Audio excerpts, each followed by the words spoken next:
টাকা থাকলে মাটিতে প্রতিদিন কেন কথা বলছি? কারণ টাকা যখন আপনার থাকবে ধার চাইলে না করতে পারবেন না, আর যখন আপনি টাকা আপনি ফেরত চাইবেন আপনার থেকে খারাপ আর কেউ দুনিয়াতে নেই।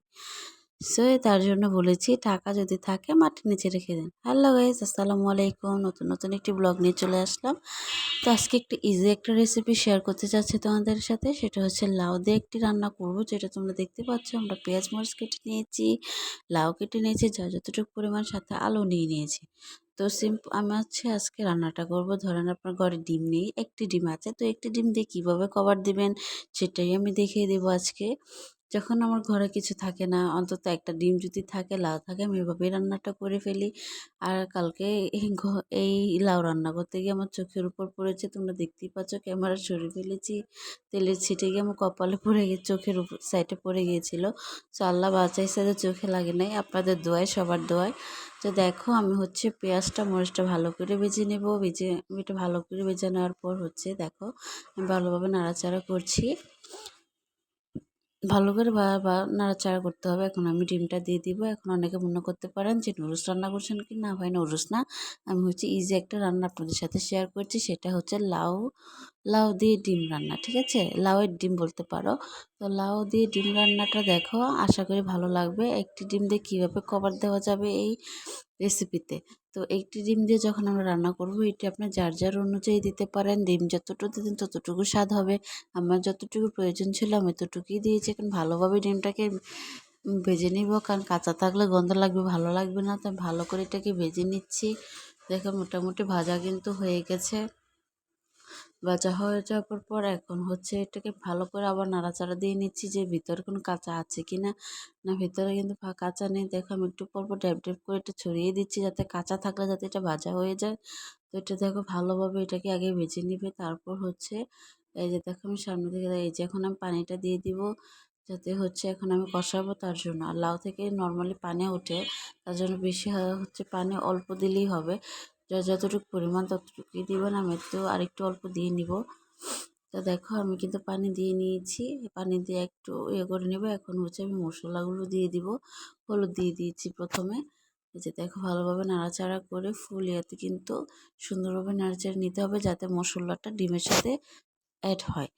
তো মশলা যদি না যায় খাবার স্বাদ কিন্তু ভালো লাগবে না। তার জন্য অবশ্যই আমাদের মশলাগুলো পরিমাপ অনুযায়ী দিতে হবে। আপনার পরিমাণ যতটুকু ততটুকু অনুযায়ী দেবেন। আমি একটু দুইটা যেহেতু কাঁচামরিচ দিয়েছি, সাথে হচ্ছে আমি একটা হালকা একটু লাল মরিচ দিয়েছি, বেশি দেইনি।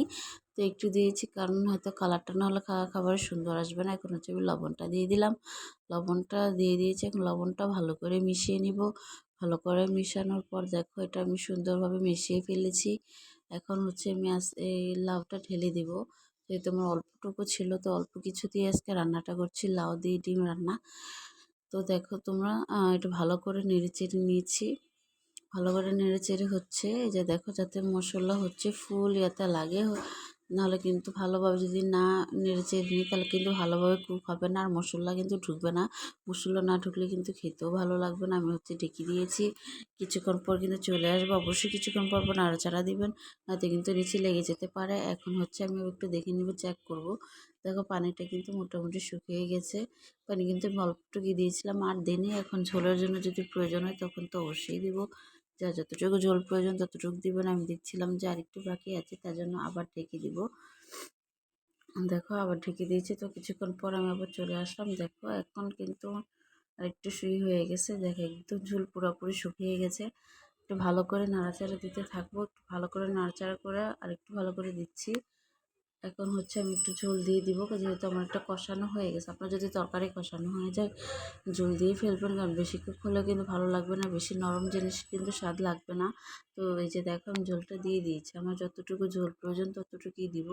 ঝোলটা দেওয়ার পর হচ্ছে এটা আরও ভালো করে হচ্ছে তোমার কুক হয়। যেহেতু এটা পানিটা দেওয়া হয়, তো পানিতেই কিন্তু সিদ্ধ হয়ে যায়। এখানে ভালোভাবে নাড়াচাড়া দিয়ে নিচ্ছি। আর অবশ্যই যার যার পরিমাণ দেখো, এখন কিন্তু 2 থেকে 3টা বলক আসলে কিন্তু আমাদের তরকারিটা হয়ে যাবে। তার জন্য আপনারা ধনেপাতা বা হচ্ছে জিরে গুঁড়ো যা যত ইচ্ছা দিতে পারবেন। আমি হচ্ছে আজকে ধনেপাতা ইউজ করবো। ধনেপাতার ঘ্রাণটা আমার হচ্ছে অনেক ভালো লাগে। আমার মতন কার কার ভালো লাগে অবশ্যই কমেন্টে জানাবে। আর আমাদের ভিডিওটি ভালো লাগলে অবশ্যই কমেন্ট করতে ভুলবে না। অবশ্যই ভালো লাগে খারাপ লাগা জানিয়ে দেবে। যে দেখো আমার তরকারিটা প্রায় হয়ে গেছে। এখানে ভালোভাবে নাড়াচাড়া দিচ্ছি। দেখো একটি ডিম দিয়ে কীভাবে কভার, দেখো আমার আলুটা সিদ্ধ হয়ে গেছে, আমি এটা চেক করে নিলাম। এটা কিন্তু খুবই ইজি রান্নাটা, যারা না পারো এটা একদম সহজে হচ্ছে রান্নাটা করে ফেলতে পারবা। আমার রান্নাটা প্রায় কিন্তু হয়ে গেছে। দেখো আমি আবার একটু ঢেকে দিব, আমার কাছে মনে হচ্ছিল একটু লাউটা কাঁচা, সো এখন দেখো ঢাকনা দিয়ে ঢেকে ওঠানোর পর দেখো একদম পারফেক্ট হয়ে গেছে, যে আমার রান্নাটা প্রায় শেষ। এই যে দেখো সিদ্ধ হয়ে গেছে, আমি হচ্ছে একটু চেক করে নিব যে হয়েছে কিনা। এখন কিন্তু হয়েই গেছে, দেখো এটা কালারটাই বোঝা যাচ্ছে এটা আমাদের কুকটা হয়ে গেছে। তো দেখো আমাদের রান্না প্রায় এই যে শেষ, আমি ধনেপাতা দিয়ে দিয়েছি। তো আজকে ভিডিওটা যদি ভালো লাগে অবশ্যই কমেন্টে জানাবেন। আজকে পর্যন্ত, আল্লাহ হাফেজ।